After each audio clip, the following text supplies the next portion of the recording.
So we're back. I'm here with Jed from eMarine once again. We've taken our time doing this, haven't we, Jed?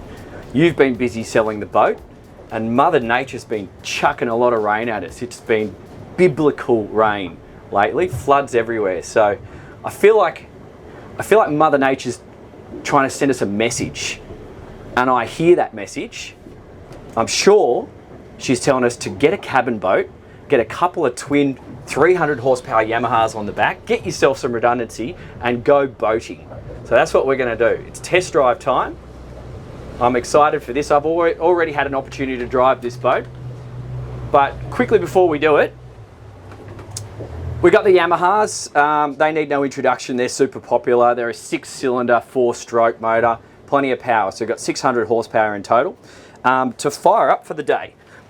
I've already got my short man step down here, so I can access everything easily at the helm. But step one, all your battery switches are just here. So I've got my mains power, engines power.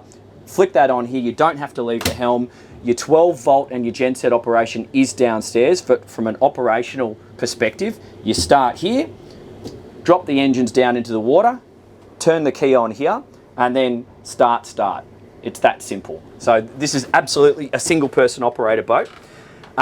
We've been driving with the throttles and we got the bow thruster today, but we do have the joystick. So if we were out in a situation like this and you wanted to do a station hold, so just using GPS, the boat will stay where you want it to, you can actually just press 2 buttons here and it's going to calculate for you and just hold position.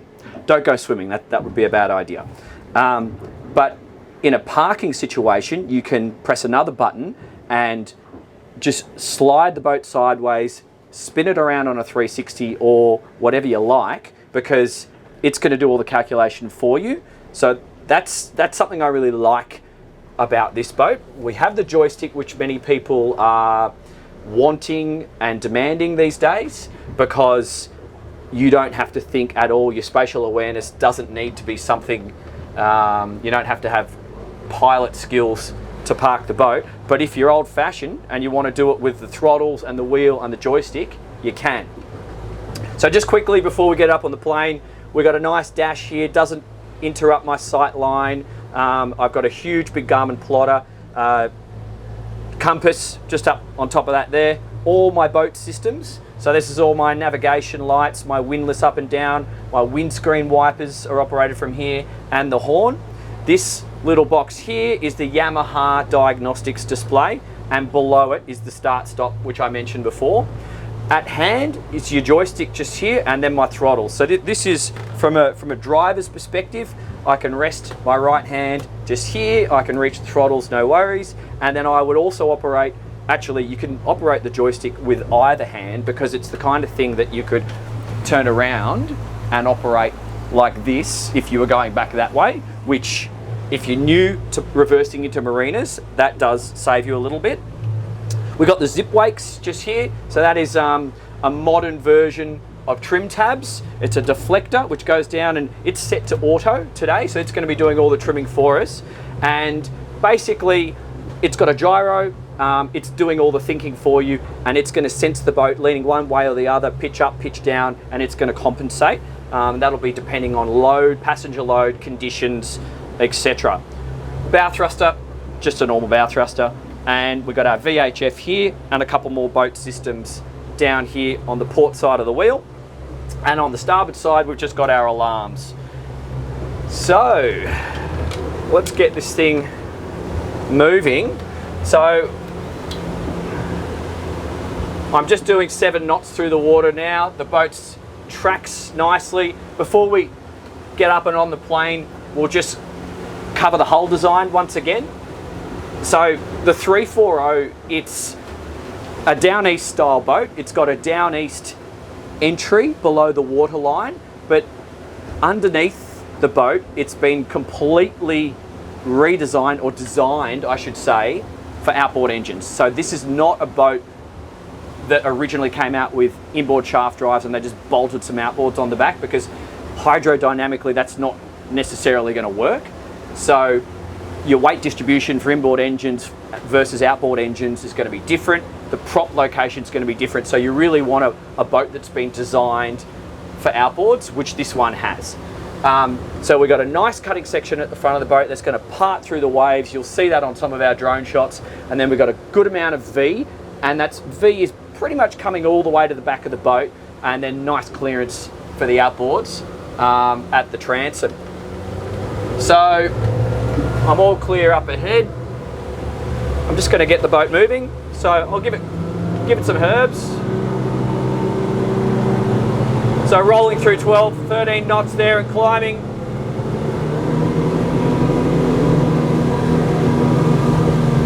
So we're sitting on 18. I've got full engine trimmed down now, and the zip wakes are on auto, and we're on 21 knots, 22 knots, and I've just done a little bit of engine trim up, and I'm just feeling the boat now, just getting used to it. And I've got some waves from a 52 footer just here, so I'm going to drive into them in a second. So I'm going to trim down, just go straight into them, and yeah, nice and soft. So immediately I can feel the construction is solid, no weird rattles, and the hull design's doing what it should do. So we'll just get moving again. So this boat, like of a lot of American boats, their strength, integrity, weight and displacement is also part of the design. They're not necessarily going for the lightest build that they can.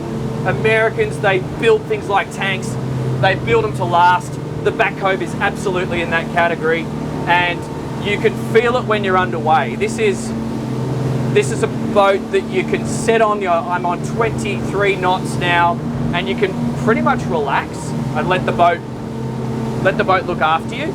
I know Jed's about to cruise this boat from Sydney up to Sanctuary Cove in Queensland tomorrow. So that's about a 300 nautical mile trip offshore. You'll do that in 2 days, I think, Jed. And you know, this is a boat I would be happy to do an offshore trip on, because you are just going to be able to sit yourself anywhere around or here at the helm and be comfortable. So I've got some swell just off my port bow here. I'm going to turn into it, and then we're going to head out offshore. And yeah, I like this 23 knots cruise speed. We're going to wind it up in a second, but this feels quite natural. Minimal interruption from me, basically. It's the boat's looking after me. I'll get a little bit of trim down there. So the engines, they're not intrusive. You can still enjoy this without getting a headache like you would on some boats. The noise is absolutely bearable. And here we go, 26 knots. Just going to poke our nose out to sea.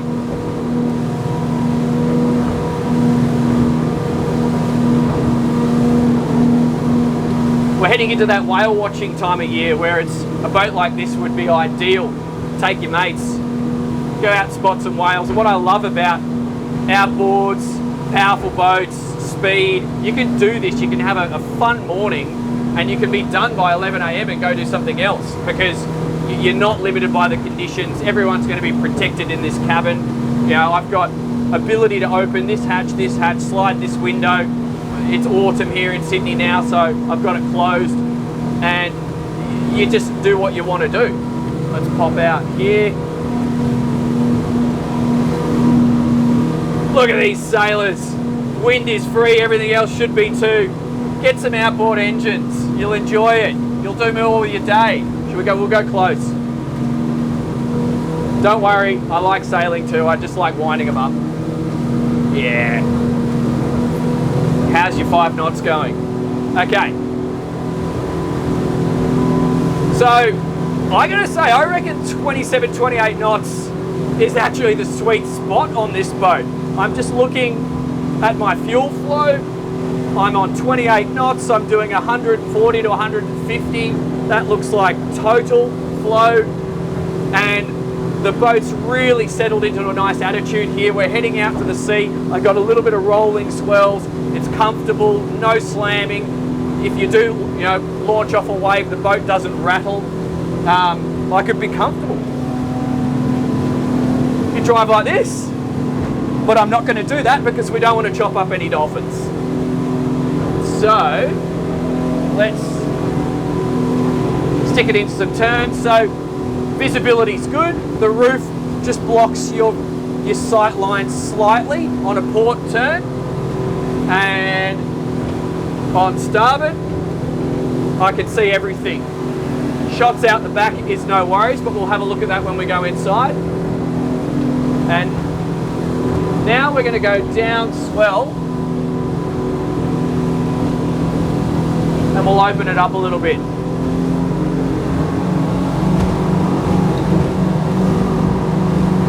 Oh yeah, that's fun. So if you've come from a down east style or American center console and you're looking for that extra weather protection, but you still want the excitement, woo! This does it. So we're hitting at 33 knots. We're going through a bit of choppy water here. It's lively, but it's controllable. It's not out of control. I feel safe. I'm not even wide open throttles yet. I'm going to do that when I get around the corner. And here I can see right now, hopefully it'll come up on the camera, the hull is just parting through these waves. Everybody's comfortable, there's no slamming, and all we have to do is avoid those kayakers up there. I'm maintaining 31 knots. And let's give it full noise. A little bit of engine trim up, bearing in mind I'm not in flat water here.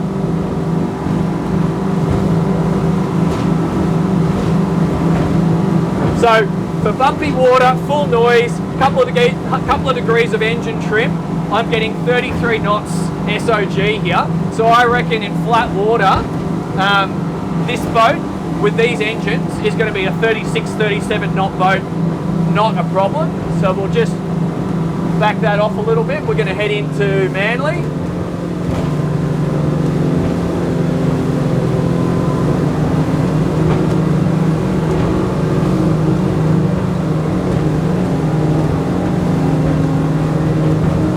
So we'll head into some calm water, and what I'll do is I'll just do some parking simulation. We'll see how this thing behaves and see if she really is a single person operator, which I firmly believe it is.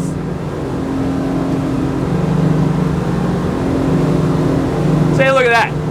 Since we started the video, you could have gone out, seen some whales, had a beer, straight back in the harbour, drop your anchor, and it's like not even 15 minutes. It's just efficiency. Okay, coming off the plane here, we're heading into the 4 knot zone, so we'll try not to annoy all the breakfast boaters.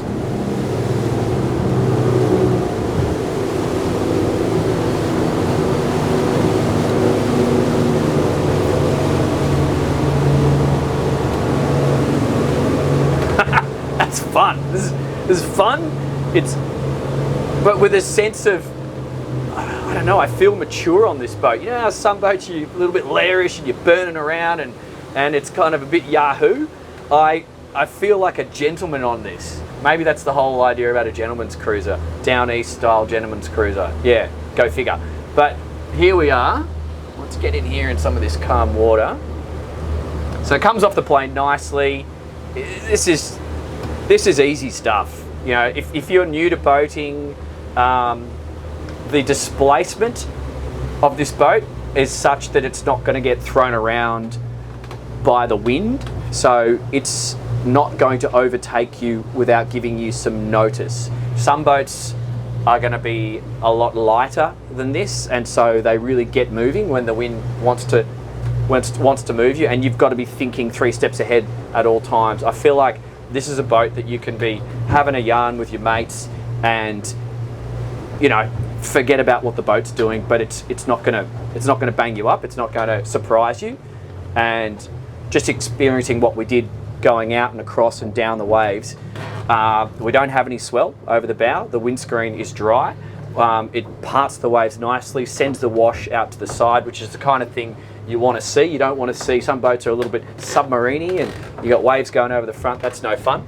But this boat didn't do any of that. You know, the ability to cruise comfortably at 27 knots, 22 to 27 is great. You've got heaps of ability there to do things. So now we're stopped and I'm just trying some transverse thrust. So one engine forward, one engine reverse. Bearing in mind the joystick will do this too, but we'll just do it the old-fashioned way for starters and we'll see how she behaves.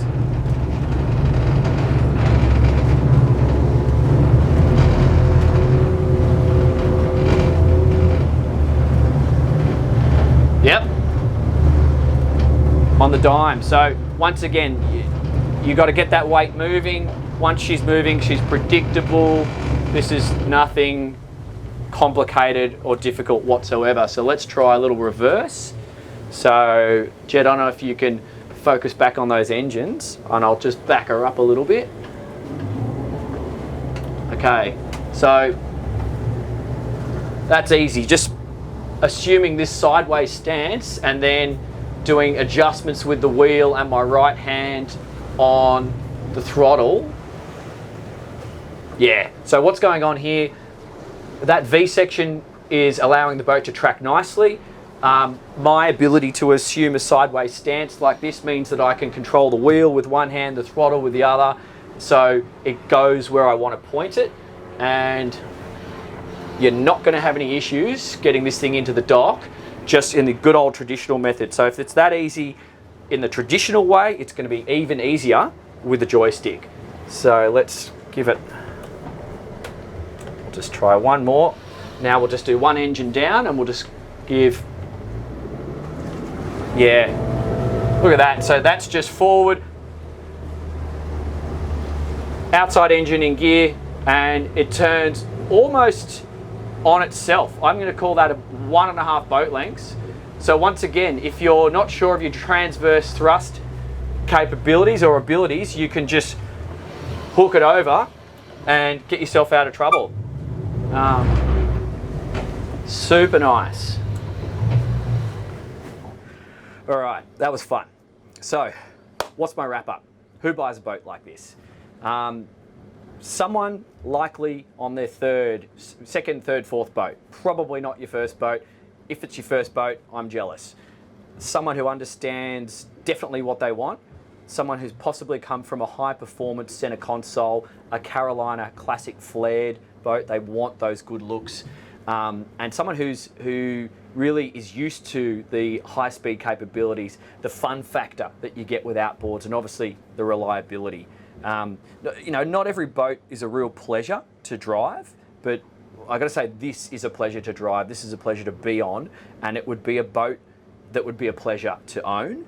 So yeah, if you're that sort of person, I definitely think it's worth your while investigating this 34O from Back Cove. It's a unique piece of kit. My name's Dan Jones. This is Dan's Boat Life. If you want to learn more, follow the link in the description below. Going to go straight to Jed's site at eMarine. We'll see you on the next one.